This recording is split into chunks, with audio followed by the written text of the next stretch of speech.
Hi, I'm Nicole with Vancouver Health Network, and today we have Dannielle Tinker, who is a yoga instructor. I haven't really heard of yoga by donation up until recently, and the more that I hear about it, the more that I realize that it's not very common in Vancouver.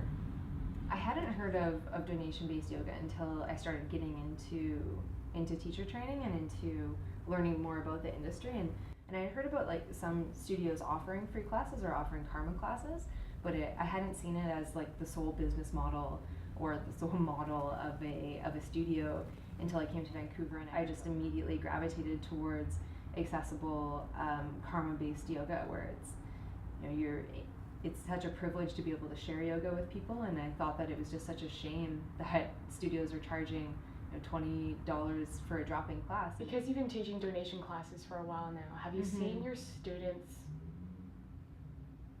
react differently to yoga as if they were going to a more expensive studio? I mean, I care a lot about what my students get out of the class, and to the point where I get very nervous before class, but at the same time I recognize, okay, it's a donation class, like what are people really expecting? So I think from a student perspective, they probably expect it to be lower quality yoga, or they expect to not get as much out of it. Most of my students now know each other, and they all hug each other when they come into class, and it feels really nice and very welcoming and warming, like a nice community.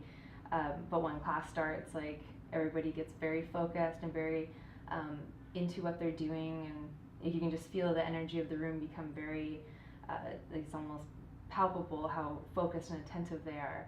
Donation-based yoga is very easy and non-committal. It's a very non-risky way to try yoga. I know a lot of studios also have like the month intro packages, so it's sort of, you could do like a month intro package all the time with donation yoga.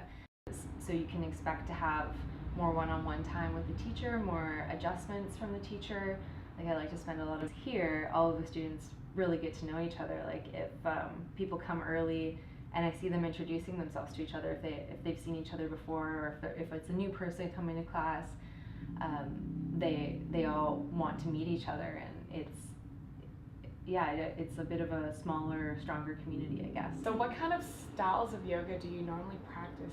My classes tend to be a mix of some aerobic elements with the vinyasa, and to get the blood moving, and I find people really love the vinyasa element of the classes, and then I kind of add in longer holding postures for longer, and that's kind of the hatha side of it coming out. You do a bit of both, and I think my classes are for all levels, but they tend to be a little bit more challenging than an absolute beginner class, but they're absolutely for all levels. They tend to be a little bit more challenging from a exercise standpoint. What kind of benefits have you seen in yourself just from teaching? Well, when I first started practicing yoga seriously, it was in Toronto when I was working in management consulting in a very stressful job.